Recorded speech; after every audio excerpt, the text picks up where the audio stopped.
On the News Channel 5 network, this is Inside Politics.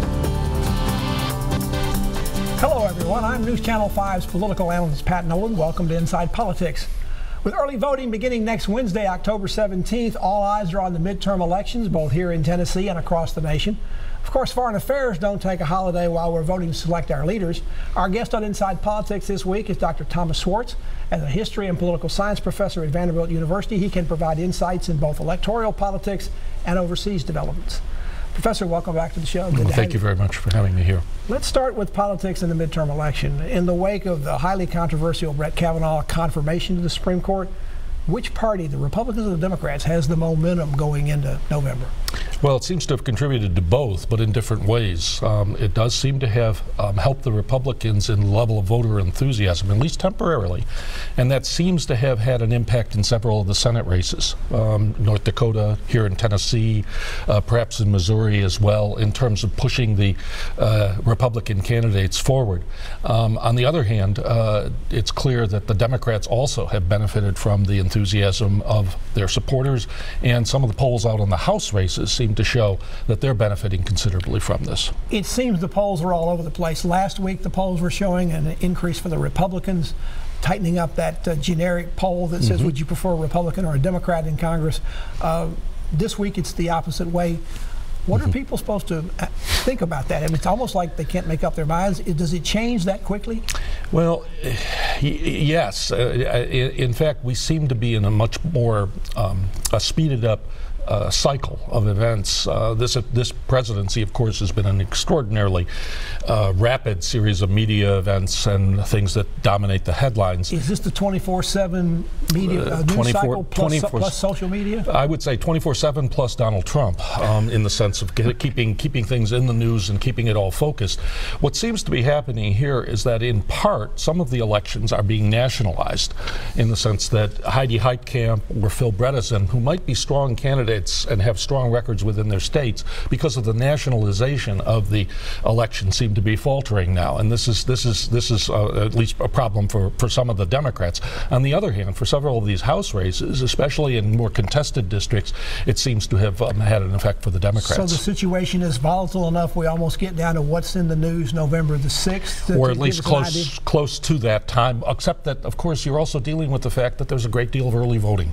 And so, in fact, in several states, early voting is already beginning. So you're going to have this process as well. It begins in Tennessee this coming week, and that can be as much as 50%, maybe more of the vote. And it may, because of the enthusiasm factor, you may see a higher level of early voting turnout.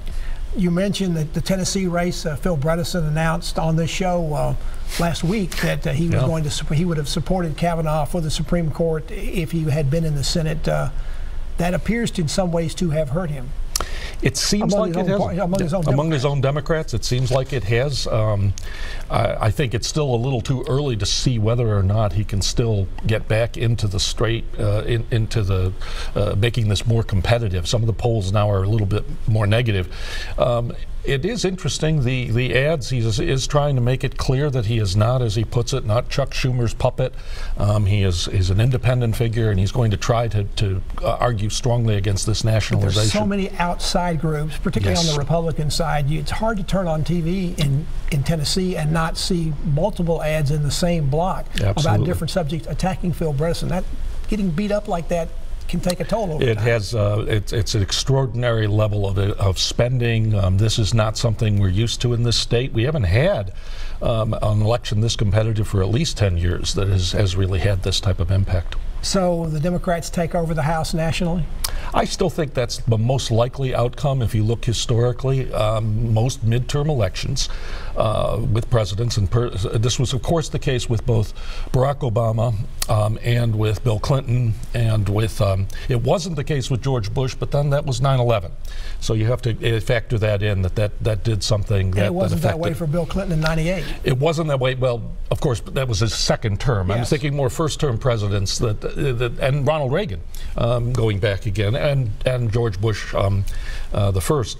So I do think the pattern is more historically driven, that midterm elections, voters who are upset about issues, it it's always a much less turnout, but and you seem to get more of the voters who are upset about issues, and that tends to work against the party in power. In the U.S. Senate, only a 2-seat difference, but the Democrats are defending so many more seats for re-election.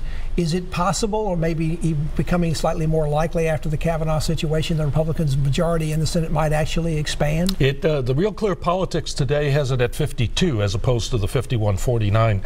So not a big pickup. So not a big pickup yet, although there's still the possibility they could actually go up to as much as 54 or 55. I doubt that, but I do think that it is better than even odds now that they both retain the Senate and maybe even add a seat. We also have a governor's race in Tennessee. It's probably gotten a lesser spotlight on it than the Senate race has.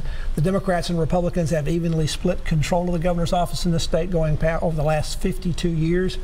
If the polls are right, it looks like Bill Lee, the Republican candidate, is ready to break that streak where the Republicans will elect 2 consecutive governors, which hadn't happened in over a half-century. Is that because Tennessee is just a Republican state?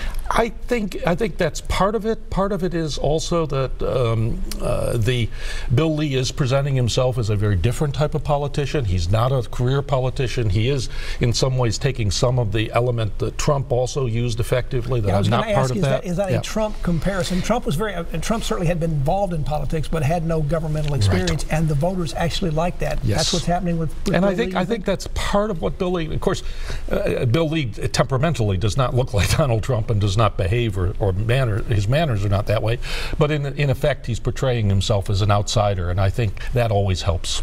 As a presidential historian, do you see this as a normal midterm election this time, or is it again unique because of the unique personality and style of Donald Trump? I think, well, I hate to dodge the question and say both, but I do think there are normal processes of work. Even if we had elected a much more traditionally conservative Republican president, you would have gotten something of a pushback at the midterms. But I do think Donald Trump has successfully made everything about Donald Trump, and so the nationalization of the campaign is certainly greater, I think, than even has been in the past. The nationalization issue has worked particularly for the Republicans back in 1994. That's what they're trying to do. That was the Republican Revolution. Right. Are they trying to do that again? And it seems, particularly in states like Tennessee that are already pretty deeply Republican and usual, and in the last few cycles, that seems to be working here. That seems to be working. The Democrats did it in 2006. I mean, they nationalized the race against George Bush that year. That was his during his second term. But it is an effective tactic, and when the president's popularity is low, and this president has never gotten much beyond 42 or 43%, it should be effective, and it should, particularly in purple states, in states that where the balance is much closer than here in Tennessee. Dr. Thomas Schwartz, a history and political science professor at Vanderbilt University, is our guest. We've been talking electoral politics, the midterm elections. We'll go to foreign policy after this break.